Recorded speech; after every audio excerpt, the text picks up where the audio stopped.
Word of Life Ministry here on YouTube. It is indeed great to be with you again once more.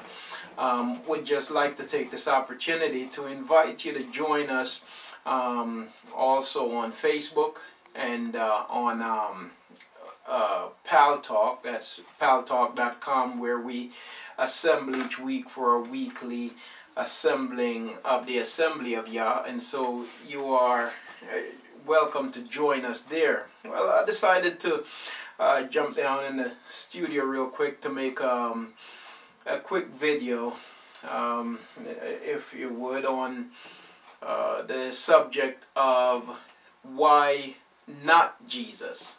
Why not Jesus? And the reason why I decided to record this video today is because I had a visit this morning from the Jehovah's Witnesses, and when they came to the door, they were inviting me to come out and to celebrate the death of Jesus, the death and resurrection, as they put it, of Jesus with them. By the way, the Jehovah's Witnesses for a long time, to my knowledge, did not so much celebrate Jesus in the way that they do today, but it is a false doctrine that continued to change and evolve in an attempt, I believe, to continue to entangle people, entangle those who do not know any better, who have no understanding of the truth. So a gentleman came to the door, and he gave me a pamphlet, was inviting me out to come and celebrate Jesus with them. And so I said, well, I don't follow Jesus. And he had this puzzled look on his face.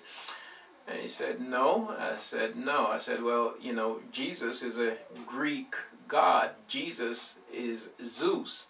And so he said, well, no. He said, Jesus is the Messiah. In heaven, his name is Michael. And of course, they say that because they teach that Jesus is a created angel whose name is Michael. So when you read in the scriptures concerning Michael, they say that is the Messiah.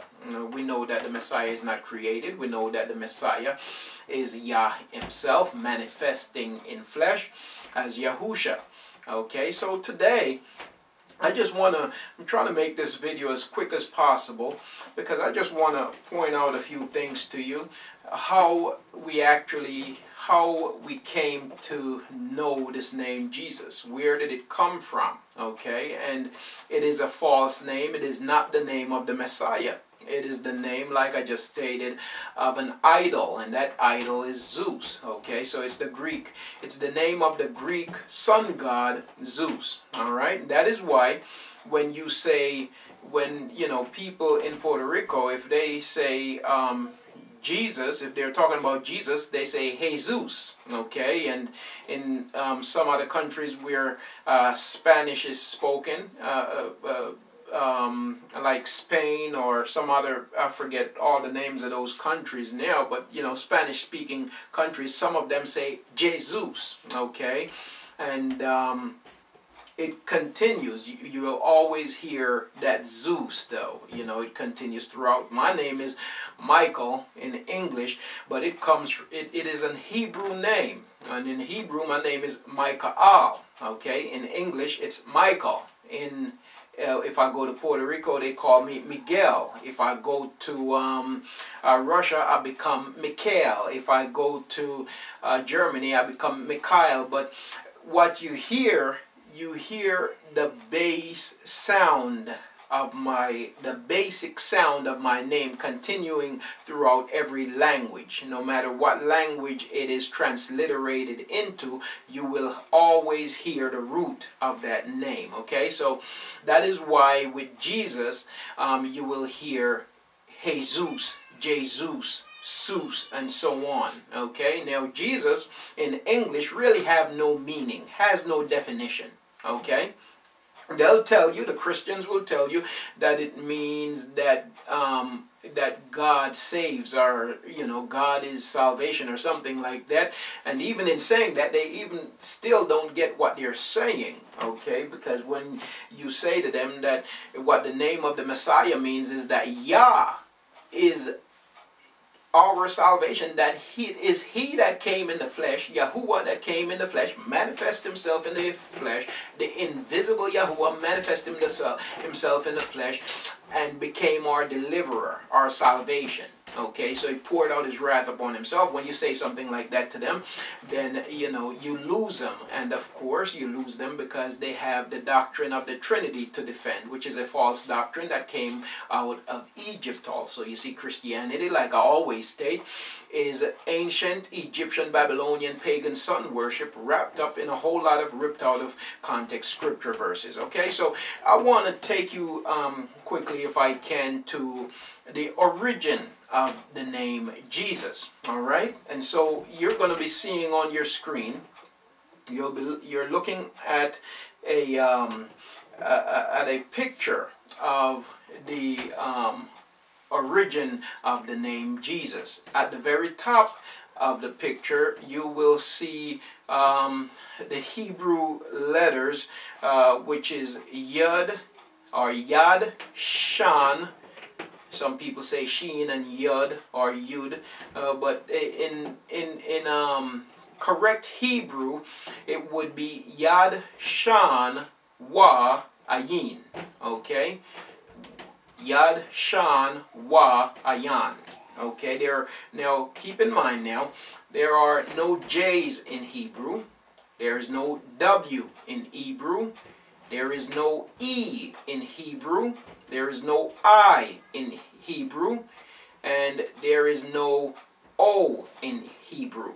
Okay, speaking about real Hebrew, you see those in modern Hebrew, when it's transliterated into English, you see words with W and O and E and I and so on and so forth.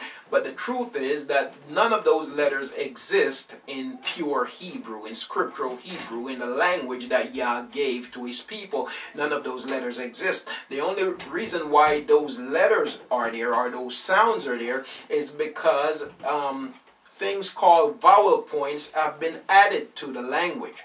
And the reason why the vowel points were added to the language was it was added by the Masoretic scribes. And the only reason why they added these vowel points to the language was to hide the name, because they made a law that said that the name of Yah is ineffable. The name of Yah is ineffable, meaning that the name of Yah should not be uttered. That is a man-made law. That is not a law that Yah gave.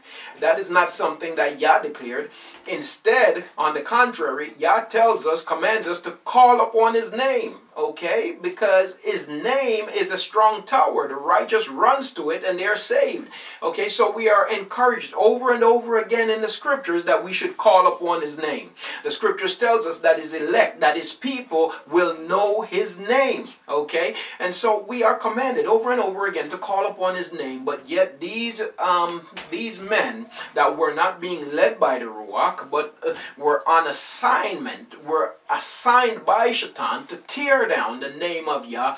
They came up with this law that stated that the name of Yah is ineffable, that it should not be uttered, and they call themselves protecting the name, which in fact what they were doing was they were actually now making an abomination of the name. So because what they did in order to protect the name was to go about changing the name, and Yah warns us not to do that to his name, okay? We are to guard his name and his Torah, but yet they go and they try to change it. So what they did was they added these vowel points to the name, and the name that you hear these Jewish people use, Yeshua, Y-E-S-H-U-A, okay, that name comes from, it derived out of two things. Number one, the use of vowel points, okay, and number two, it came out while our people were in captivity in Babylon, okay, and so Babylonian, Aramaic, the influence of Babylonian Aramaic and vowel points, along with their scheme to hide the name, is what was implemented in getting us to that name Yeshua, Yeshua. Now it is